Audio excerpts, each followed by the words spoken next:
Iran ও Israel যুক্তরাষ্ট্রের মধ্যে ২ সপ্তাহের যুদ্ধবিরতি চুক্তি সত্ত্বেও হরমুজ প্রণালীতে জাহাজ চলাচল নিয়ে অনিশ্চয়তা কাটেনি।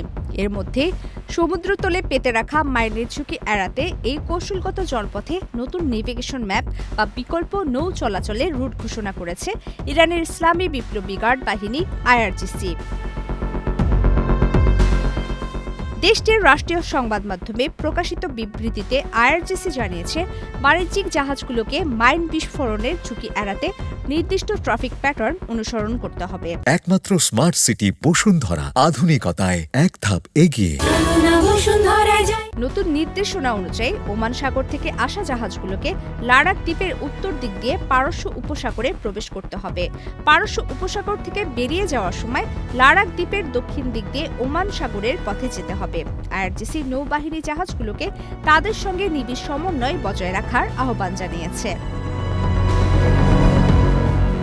পাকিস্তানের মধ্যস্থতায় গত মঙ্গলবার যুক্তরাষ্ট্র ও ইরানের মধ্যে এই যুদ্ধবিরতি স্বাক্ষরিত হয়। শর্ত অনুযায়ী ইসরায়েল ও যুক্তরাষ্ট্র সামরিক অভিযান বন্ধ রাখলে ইরান জাহাজ চলাচলের অনুমতি দেবে। তবে লেবাননে ইসরায়েলি হামলার প্রতিবাদে ইরান পুনরায় জলপথটি বন্ধ করে দিয়েছে বলে গুঞ্জন রয়েছে।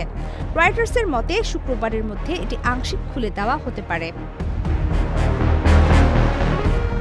এদিকে এই জলপথ ব্যবহারের জন্য ইরান প্রতি ব্যারেল তেলে $1 সমপরিমাণ ক্রিপ্টোকারেন্সি ট্রানজিট ফি বা টোল নেওয়ার প্রস্তাব করেছে।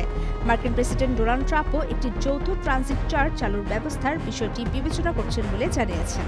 তবে ওমান এই ফি ব্যবস্থার বিরোধিতা করে একে আন্তর্জাতিক চুক্তি লঙ্ঘন বলে অভিহিত করেছে। বিশ্বের মোট জ্বালানি তেলের 1/5 এই পথ দিয়ে পরিবাহিত হয়। ফলে এই কৌশলগত জলপথের নিয়ন্ত্রণ ও নতুন টোল ব্যবস্থা বিশ্ববাজারে দীর্ঘমেয়াদী প্রভাব ফেলতে পারে বলে মনে করছেন বিশ্লেষকরা। প্রমিতি কিপ্টে ইসলাম, বাংলাদেশ প্রতিদিন।